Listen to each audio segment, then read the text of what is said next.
Hi, my name's Taylor, and I'm in recovery. I'm 26 years old, and I'm from Charleston, West Virginia. Oh, look, that's cool, man. We have a big collie. I had a hard childhood. There's a lot of trauma involved in my childhood. Most of the time when people talk about, when they were a kid, they have good stories. I don't. Mine was all about survival. I started getting high when I was about 12 years old. There was a lot of addiction and alcoholics and stuff in my family. My father was murdered in my childhood home, so I really never had a relationship with him. I kind of used drugs to escape the reality of, my life as a child. Through addiction, I got locked up in juvenile detention centers when I was 12, and I did 3 years of juvenile life. While I was in juvenile detention centers, I got pregnant with my son Malachi. This was my high school baby. I look back and I can't believe he's this big now. I got out after he was born, and I was clean for a little bit, and then, I came back home to, the lifestyle that I was living in. My mom didn't want to change. So I continued to do drugs. Now do it. For the next generation to be different, people are gonna have to offer our new generation coping skills and ways to have a different life.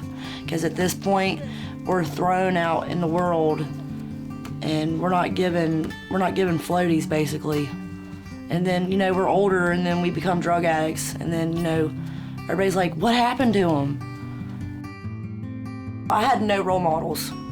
I didn't know what a role model was. I had no role models. There was a lot of addiction. It was in front of me. And I'm like, any kid, like, what's that, I feel like in high school, if they would have had more classes for teen moms and addiction and, stuff like that, because you go to school and they teach you math and social studies and stuff like that, but they don't teach you how to life.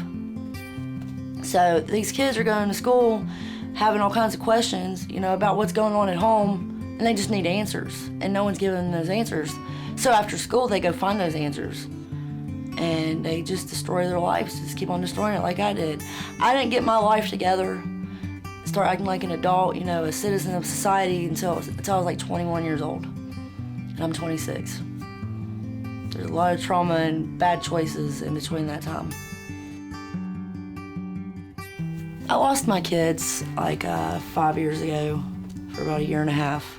I didn't lose them. I willingly gave them up while I got my life together. I was homeless, and I was going through addiction. So I had to willingly give my kids up to the state so I could get my life together. It's just I didn't want to be the awful mother that couldn't provide, So I did what any other mother would be scared to do. Is I stood up and was like, look, I need help. They give you a purpose of life. All the bad decisions I made as a child, you look at your kids and you're like, my kids would never. And you think about how all the trauma you went through that made you make those decisions and how you had no support. And you get to pinpoint, what you lack to make sure your kids don't go through it too. My son is almost 12, and he's never been in trouble in his life. He's just it just makes me want to cry. He's an everyday kid playing his video games, being a child. And he gets to experience a childhood because I'm a good mother and I'm making sure he has that childhood that I didn't have. And so it's having kids, it makes you grateful. Right. This one, turn around. Let's turn around. Here. Like this, okay? Squeeze it. Squeeze it. Right, like this. If I would think of one word that would describe my life until recently, 21, it would be alone. Feeling alone is the worst feeling in the world. And I see other kids, how young I was, and I couldn't imagine, watching a kid that age go through that. Just feeling alone, confused, lost, needing answers, no one giving it to them. There's nothing more sad. It's really sad. From the time I was 12 to the time I was 21, I used heroin and methamphetamine.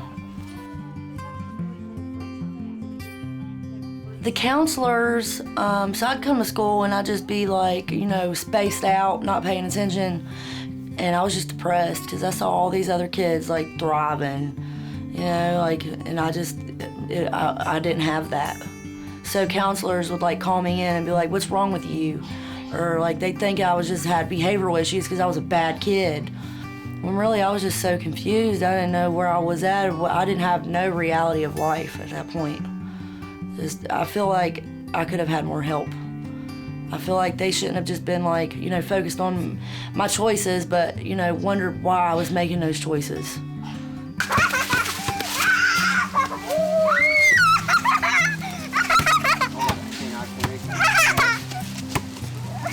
I'm proud of where I'm at now. If people from my past looked at me now, they would never believe this. Like, I see people, you know, on the streets now because I lived in Jackson County for a couple of years. And now that I came back, people see me and they're like, "Taylor?" And I'm like, "Hi." And they're like, "Wow, you look different." And I'm like, "Yeah, it's a lot of work to get me there, but yeah, I'm a different person now." The weather's like perfect. My family keeps me going. You know, having the normal, you know, life keeps me going. You know, just, I'm grateful for everything I have and everything that I've built, and I don't want to lose that.